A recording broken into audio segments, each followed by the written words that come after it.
दोस्तों, आप सभी लोग जानते हैं सोमवार को पड़ रही है दीपावली। कार्तिक मास महीने के शुक्ल पक्ष में आने वाली अमावस्या का नाम है दीपावली। दीपावली व्यक्ति के सभी पापों और अपराधों पर अंकुश लगाती है और जिंदगी को सही प्रकाश की ओर ले जाती है, इसलिए इसे दीपावली कहते हैं। और दीपावली का व्रत रखने वाले भक्तों के सभी पापों का नाश हो जाता है और ऐसा व्यक्ति सद्मार्ग पर चलता है। इस बार दीपावली के दिन भद्रा भी लग रही है। अगर कभी भी मौका लग जाए तो आप लोगों को पीपल के पत्ते पर राम लिखकर बहुत छोटा सा उपाय करना है। इन दोनों का संयोग बहुत ही कम आता है। इस दिन आपको एक पीपल के पत्ते पर राम वाला उपाय तो आपको अवश्य ही करना चाहिए, क्योंकि ऐसा दिन पूरे साल में सिर्फ एक ही बार आता है। और दोस्तों, आप सभी लोग जानते हो कि सोमवार का अगर सबसे बड़ा कोई उपाय है तो वह पीपल के पत्ते पर राम वाला उपाय। तो दोस्तों, सोमवार अमावस्या के दिन आप लोगों को इस पीपल के पत्ते पर राम लिखकर बहुत छोटा सा उपाय करना है। बहुत सारे लोग होंगे जिन लोगों ने इस उपाय को ना किया हो, मतलब पूरा साल निकल गया, उन्होंने किसी भी दिन इस पीपल के पत्ते पर राम वाला उपाय को ना किया हो। पर दोस्तों, आपके पार के लिए हमारी एक पहला मौका बचा हुआ है, जो कि 20 अक्टूबर 2025 सोमवार के दिन है। इस दिन आप लोगों को इस वाले उपाय को जरूर कर लेना है। भले ही आपने पूरे भर इस उपाय को ना किया हो, पर अगर आपने इस कार्तिक माह के सोमवार के दिन अगर इस वाले उपाय को करते पान को छत्त के साथ लिया, तो आपको इस उपाय को करने का वह फल मिलेगा जिसकी आपने कभी कल्पना भी नहीं करी होगी। इसीलिए आप लोग इस वाले उपाय को एक प्रातः के बाद जरूर कर लेना है, ताकि आप लोगों के हाथ से यह मौका ना जा सके और आपको इस उपाय को करने का फल मिल सके। दोस्तों, यह उपाय पंडित जी ने अपनी अभी की ही श्री शिव महापुराण की कथा में बताया है। जी, इस उपाय को आज हम आपको बहुत अच्छे से समझाने वाले हैं। इस वीडियो को देखने के बाद इस उपाय को समझने के लिए आपको कोई और वीडियो को देखने की जरूरत नहीं पड़ेगी। तो चलिए दोस्तों, उपाय को शुरू करते हैं। देखिए, इस कार्तिक माह के सोमवार अमावस्या के दिन यह इतना खास होता है, इतना महत्वपूर्ण होता है। देखा गया है कभी कभी बड़े बड़े पूजा पाठ अनुष्ठान से जो मनोकामना पूर्ण नहीं होते। कार्तिक माह के सोमवार अमावस्या के दिन एक छोटे से उपाय करने से ही आपकी मनोकामना पूर्ण हो जाती है, और बहुत सारे लोगों ने इस उपाय को किया भी है और उनको इस उपाय को करने का फल भी जरूर मिला है। अगर आप लोग भी इस उपाय को करना चाहते हैं, तो आप इस उपाय को करना चाहते हैं तो पहले अच्छे से समझ लेना, सुन लेना, उसके बाद करना। आपको इस उपाय का फल जरूर मिलेगा और इस उपाय को कर लेने से आपके घर में चाहे किसी भी प्रकार की दुख और समस्या क्यों ना चल रही हो, आपको उसका कारण भी नहीं पता है कि भाई ये समस्या किस कारण से चल रही है। उसका कुछ भी कारण हो सकता है, जैसे पितृदोष हो सकता है या किसी भी तरह का मंगल दोष भी हो सकता है। तो इस दिन आप लोगों को यह वाला उपाय कर लेना है। ये एक ऐसा उपाय है जिस उपाय को अगर किस विशेष दिन पर किया जाए तो भाई उस विशेष दिन का जो है वह तो हमें मिलता ही मिलता है। पर हमने उस दिन पर इस उपाय को किया है तो हमें उससे भी बड़ा फल मिलता है, और फल बहुत जल्दी मिलता है, क्योंकि आप इस उपाय को बहुत ही बड़े और विशेष दिन पर कर रहे हो। तो चलिए अब उपाय के बारे में बात करते हैं, लेकिन उससे पहले आप लोगों को यह जानना आवश्यक है कि आखिर यह उपाय किस समय करना है, किसको करना है और कैसे करना है। तो चलिए हम आगे आपको वीडियो में एक एक करके बता देते हैं। लेकिन उससे पहले अगर आप लोग हमारे चैनल पर पहली बार आए हैं या फिर मेरी आवाज आज पहली बार सुन रहे हैं, तो हमारे चैनल जरूर कर लेना और इस वीडियो को लाइक करके कमेंट बॉक्स में श्री शिवाय, नमस्तुभय, ओम नमः शिवाय जरूर टाइप कर देना। तो दोस्तों, इस पीपल के पत्ते पर राम वाला उपाय को हमें इस सोमवार के दिन कैसे करना है, किसको करना है, किस समय करना है और कहां पर करना है, ये सारे सवालों के जवाब आपको इस वीडियो में मिल जाएंगे। और जो ये वीडियो देखेगा भाई, उसको पीपल के पत्ते पर राम वाला उपाय जरूर करना चाहिए, क्योंकि इस दिन पीपल के पत्ते का भी बहुत ही बड़ा और विशेष महत्व होता है। पीपल के पत्ते पर राम वाला उपाय की तो यह सोने पर सुहागा वाली बात हो जाती है, और यह एक बहुत ही बड़ा उपाय हो जाता है सोमवार का। तो अब दोस्तों, इस पीपल के पत्ते पर राम वाला उपाय को आखिर करना किसको है, सबसे पहले हम लोग वह बात जान लेते हैं। तो देखो, घर की जो बड़ी माताएं बहनें होती हैं, उन माताओं बहनों में से कोई भी एक बड़ी माता बहन इस वाले उपाय को कर सकती है। और दोस्तों, अगर आप चाहे तो अपने घर में से सभी सदस्यों को भी इस उपाय को करवा सकती है। अगर किसी व्यक्ति की खुद की कोई मनोकामना है, खुद की कोई दुख और परेशानी है जो कि वह अपने लिए ही करना चाहता है, इस वाले उपाय को तो वह खुद अपने लिए भी कर सकता है। बाकी अगर कोई घर में से ऐसा है जो कि अपने पूरे घर परिवार की सुख और शांति के लिए यह वाला उपाय करना चाहता, तो भाई वो भी कर सकता है? उसमें भी कोई दिक्कत वाली बात नहीं है। कहने का मतलब यह है कि इस उपाय को हर एक सदस्य भी कर सकता है और पूरे घर परिवार के सदस्य के लिए घर की बड़ी माताओं बहनों में से कोई एक माता बहन भी कर सकता है। माताएं बहनें अगर घर में उपस्थित ना हो या वहां यह वाला उपाय ना कर पा रही हो, तो फिर घर का कोई बड़ा सदस्य भी इस पीपल के पत्ते पर राम वाला उपाय को कर सकता है। चाहे फिर वह पुरुष ही क्यों ना हो, उसमें कोई भी दिक्कत वाली बात नहीं है। उसके बाद सदस्य भी पत्ते पर राम वाला उपाय को कर सकता है। बाद में दोस्तों, जो अगला प्रश्न निकल कर आता है वही आता है इस उपाय को लेकर कि आखिर इस उपाय को हमें किस समय करना है, सुबह के समय करना है कि शाम के समय करना है। तो देखो, इस वाले उपाय को आप लोग सुबह के समय भी कर सकते हो और शाम के समय प्रदोष काल में भी कर सकते हो। अब अगर आप पूछो कि भाई साहब, सबसे उत्तम समय कौन रहेगा इस पीपल के पत्ते पर राम वाला उपाय को करने का, तो हम आपसे बस यही कहेंगे कि इस उपाय को आप सुबह के समय करेंगे तो ज्यादा बेहतर होगा। बाकी अगर प्रदोष काल शाम के समय भी करेंगे तो भी अच्छा होगा, उसमें कोई भी दिक्कत वाली बात नहीं है।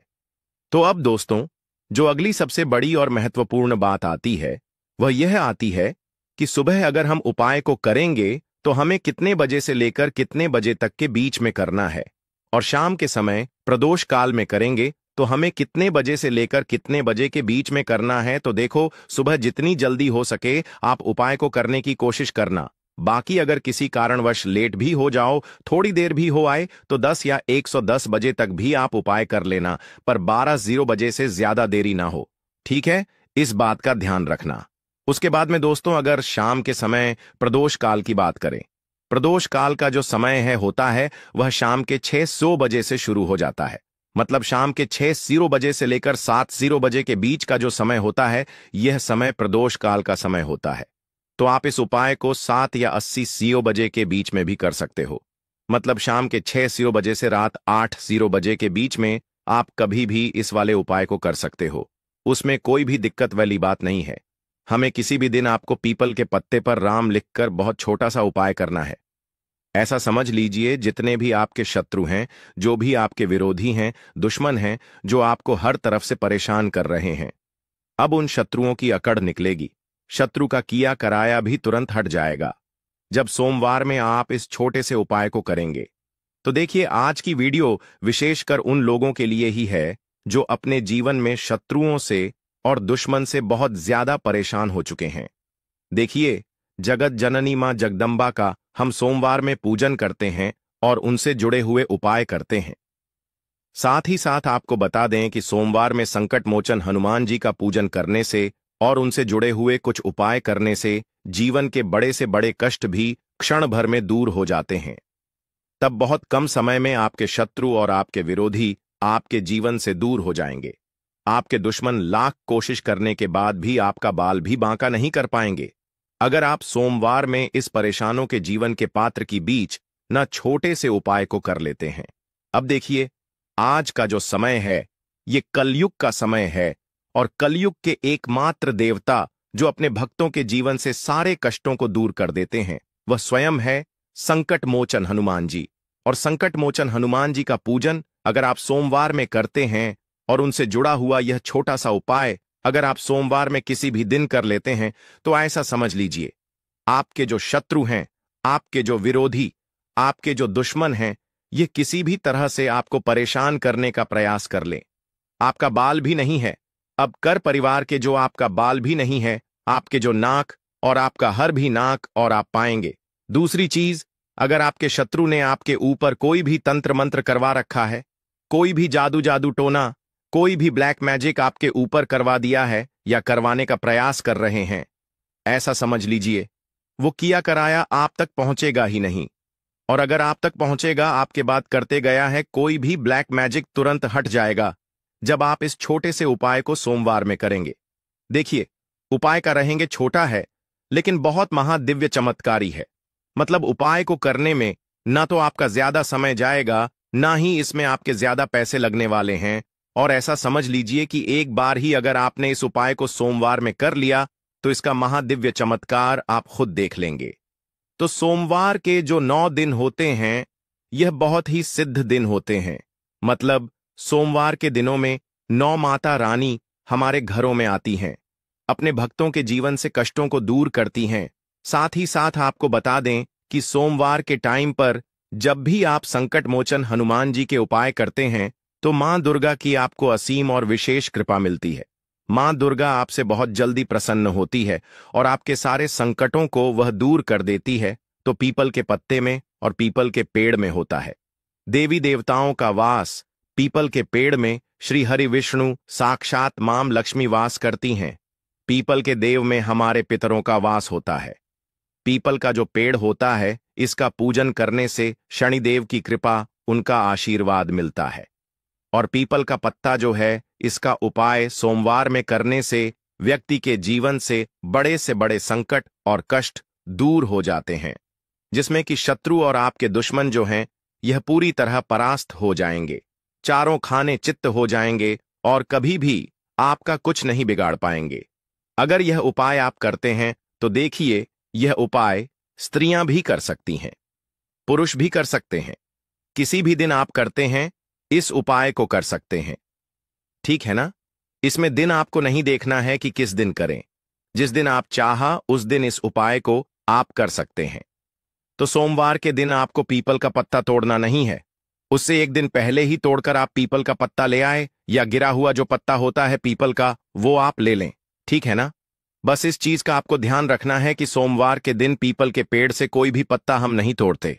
इस चीज का आपको विशेष ध्यान रखना है। तो आपको लेना है पीपल का एक पत्ता और शुद्ध जल से उसे साफ कर लेंगे पहले, जिससे कि धूल मिट्टी अगर पीपल के पेड़ देने वहां और पीपल के पेड़ पर पत्ते पर हो तो वह हट जाए। फिर गंगा जल का थोड़ा सा छिड़काव, यानी थोड़ी सी छींटे आपको इस पीपल के पत्ते पर मारनी है और इस पीपल के पत्ते को फिर कपड़े से पोंछकर आपको साफ कर लेना है, बिल्कुल सूखा लेना है। अब आपको लेना है थोड़ा सा सिंदूर, जो केसरिया वाला सिंदूर आता है, जो हम संकट मोचन हनुमान जी को चढ़ाते हैं, वह केसरिया सिंदूर आपको लेना है। थोड़ा सा जल डाल के इसे गीला कर लेंगे और इसी सिंदूर से इस पीपल के पत्ते पर आपको भगवान राम का नाम लिखना है। अब किससे लिखेंगे? माचिस की तीली ले सकते हैं, उससे लिख सकते हैं। किसी भी तरह से आपको भगवान राम का नाम इस पीपल के पत्ते पर लिखना है। लिख लिया। एक आपको चमेली के तेल का या सरसों के तेल का दीपक तैयार करना है और एक कोई भी आपको लेनी है मिठाई। मिठाई में यहां पर आप बूंदी का प्रसाद ले सकते हैं, बेसन का लड्डू ले सकते हैं, और अगर आप इमरती ले लेते हैं तो यह और भी उत्तम है। देखिए, इमरती का जो भोग होता है, यह संकट मोचन हनुमान जी को बहुत ज्यादा प्रिय है। अब ये सारी चीजें लेकर आपको जाना है संकट मोचन हनुमान जी के मंदिर में। तो देखिए, सबसे पहले आपको संकट मोचन हनुमान जी के सामने ये दीप प्रज्वलित करना है जो आप लेकर के गए हैं। क्या ये आपने चमेली के तेल का दीपक तैयार करा है या सरसों के तेल का? सबसे पहले दीपक आप जला देंगे और दीप जलाने के बाद आपको जो पीपल का पत्ता आप लेकर के गए थे, वो पत्ता आपको संकट मोचन हनुमान जी को अर्पित करना है। अर्पित करना है, हाँ, चढ़ाना है। और जो भी भोग में आप लेकर के गए हैं, चाहे आपने बेसन के लड्डू लिए, बूंदी का प्रसाद लिया या फिर इमरती, जो भी कुछ आपने लिया है उसका भोग लगाना है। और संकट मोचन हनुमान जी से आपको प्रार्थना करनी है कि हे जगत का कल्याण करने वाले संकट मोचन हनुमान जी, संकटों को हरने वाले, मेरे जीवन से शत्रु और दुश्मनों को भी दूर कर दीजिए। शत्रु का किया करा या तंत्र मंत्र सब कुछ हट जाए, ऐसी कृपा मुझ पर कीजिए। इस तरह से आपको प्रार्थना करनी है और 108 बार जय श्री राम, जय सीताराम, जय श्री राम, जय सीताराम, जय श्री राम, जय सीताराम, इस तरह से आपको जयकारा लगाना है, क्योंकि भगवान राम का नाम संकट मोचन हनुमान जी को सबसे ज्यादा प्रिय। जय श्री राम, जय श्री राम, तो जयकारा लगा देंगे। और देखिए, अगर एक बार हनुमान चालीसा पढ़ पाए तो आप एक बार हनुमान चालीसा ऐसा जरूर पढ़े। ठीक है, ज्यादा बार नहीं। तो एक बार जरूर पढ़े। जयकारा तो आपको बिल्कुल से लगाना है, और इस छोटे से उपाय को किसी भी दिन कर लीजिए, सुबह कर लीजिए, शाम को कर लीजिए, और किसी भी दिन, जैसे सोमवार की तिथि जो होती है ना, यह बहुत बड़ी होती है, आप उस दिन भी इस उपाय को कर सकते हैं। जरूर से करें। शत्रुओं और दुश्मन, आपके जो विरोधी हैं, यह पूरी तरह चारों खांचित हो जाएंगे और आपका बाल भी वहां का नहीं कर पाएंगे। तो देखिए, इस उपाय को आप 9 दिन भी कर सकते हैं, 2-3 बार भी कर सकते हैं। अगर आप ज्यादा बार नहीं कर पा रहे हैं तो एक बार आपको इस उपाय को जरूर से करना चाहिए। तो देखिए, इस उपाय को करने से जो आपके सामने शत्रु हैं वह भी परास्त हो जाएंगे। जो पीठ पीछे वार करते हैं, पीठ पीछे तंत्र मंत्री में करवाते हैं, वह शत्रु भी चारों खाने चित हो जाएंगे। बस छोटा सा उपाय है, जरूर करें। तो देखिए, अब बात कर लेते हैं अपने एक बहुत छोटे से उपाय की, जिसे सोमवार में करने से आपकी हर मनोकामना पूरी हो जाती है।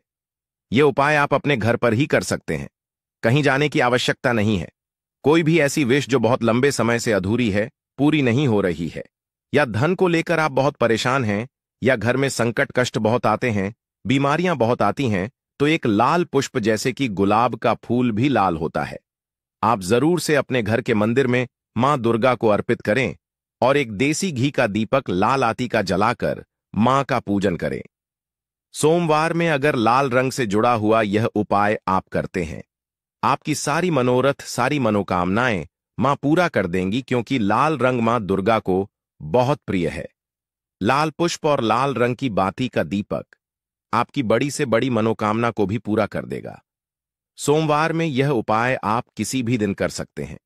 दूसरे उपाय की हल्दी वाला जल आपको अपने घर में किस जगह पर डालना है और उपाय को कैसे करना है और कैसे यह हल्दी वाला जल दे। कार्तिक मास माह का सोमवार अमावस्या के दिन जब आप अपने घर में डालते हैं, छीनते हैं, उपाय को करते हैं, तो सीधे सीधे मां लक्ष्मी आपसे प्रसन्न होकर आपके घर में आती हैं और श्री हरि विष्णु के साथ आती हैं। स्थिर लक्ष्मी का आपके घर में वास होता है। कहने का मतलब है कि फिर कभी भी मां लक्ष्मी आपके घर को छोड़कर नहीं जाती है। जो लोग कहते हैं कि हमारे घर में धन तो आता है लेकिन चला जाता है, लेकिन फिजूल खर्ची बहुत है। धन तो घर में आता है, लेकिन तिजोरी कभी धन से भरी नहीं रहती है, खाल की हो जाती है। तो 90 पर लोग ऐसे होते हैं जिनके जीवन में यह समस्या होती है कि हमारे घर में स्थिर लक्ष्मी का वास नहीं है। देखिए, हम सभी चाहते हैं ना, और हां, लक्ष्मी और श्री हरि विष्णु हमेशा हमारे घर में रहे, उनका आशीर्वाद बना रहे, हम हमारे जीवन के जितने भी दुख हैं उनका सामना जो है बहुत आसानी से कर सके। देखिए, जब व्यक्ति के पास पैसा नहीं होता है ना, तो वह बहुत सारे कष्ट दुख उसके जीवन में जब आते हैं उनका सामना भी नहीं कर पाता है, और जब उसका आर्थिक पक्ष मजबूत होता है तो बहुत सारी समस्याएं उसे अपने जीवन में जो आती है वह छोटी लगती है। लेकिन अगर पैसा भी पास नहीं है तो छोटी छोटी प्रॉब्लम्स और छोटी छोटी चीजें जो पहुंच सकता है, कुछ सारी कर पा सकता है, हमारे जीवन में आती हैं, वो भी बहुत बड़ी लगने लगती है। तो आपको करना क्या है, आपको यहां पर लेना है गंगा जल। तो देखिए, सबसे पहले तो आपको अपने पूरे घर में गंगा जल का छींटा लगाना है, ठीक है ना। गंगा जल आपके घर से जितनी भी नेगेटिव एनर्जी होती है उसे बाहर कर देता है, ठीक है ना। गंगा जल का छिड़काव जब आप करते हैं, उसके बाद कोई पूजा पाठ करते हैं, कोई उपाय करते हैं, वो पूरी तरह से सफल होता है, क्योंकि आपके घर में पॉजिटिव एनर्जी, सकारात्मक ऊर्जा आ जाती है, ठीक है ना। तो इतना करने के बाद आपको क्या करना है, एक लोटे के अंदर या एक कटोरी, किसी भी चीज के अंदर आपको अपने घर का शुद्ध जल लेना है। ले लिया, उसके बाद पीसी हुई हल्दी उसके अंदर मिलानी है, मिला दी। जब हल्दी आपको मिलानी है, ठीक है ना, उस समय आपको श्री हरि विष्णु का ध्यान करना है। श्री हरि विष्णु से प्रार्थना करनी है कि मेरे घर में धन बढ़े और कभी भी मेरे घर की जो सुख समृद्धि है उसमें कमी ना आए, ठीक है ना। जब आप जल मिला लेंगे, उसके बाद आपको तुलसी का एक पत्ता लेना है। तुलसी का पत्ता पहले ही तोड़ लें। सोमवार अमावस्या के दिन भूलकर भी आपको नहीं तोड़ना है तो वाले दिन नहीं तोड़ेंगे, उससे पहले ही तुलसी का पत्ता तोड़कर रख लें। अगर आपके घर में तुलसी का पौधा इस टाइम सूख गया है, नहीं है, जहां पर भी आपको तुलसी का कोई पत्ता मिल जाए, एक पत्ता आप ले आए, उस तुलसी के पत्ते से आपको अपने पूरे घर में उस हल्दी वाले जल का छींटा लगाना है। सूख गया है, बस से पहले घर के मंदिर में लगाएंगे, ठीक है ना? फिर जितने भी रूम हैं, कमरे हैं, वहां पर लगाएंगे। घर के मुख्य द्वार पर लगाएंगे। इस तरह से जब आप उपाय करते हैं तो आपके घर घर में कभी भी धन की कमी नहीं होती है। धन में वृद्धि होती चली जाती है और धन आपका हमेशा बढ़ता है।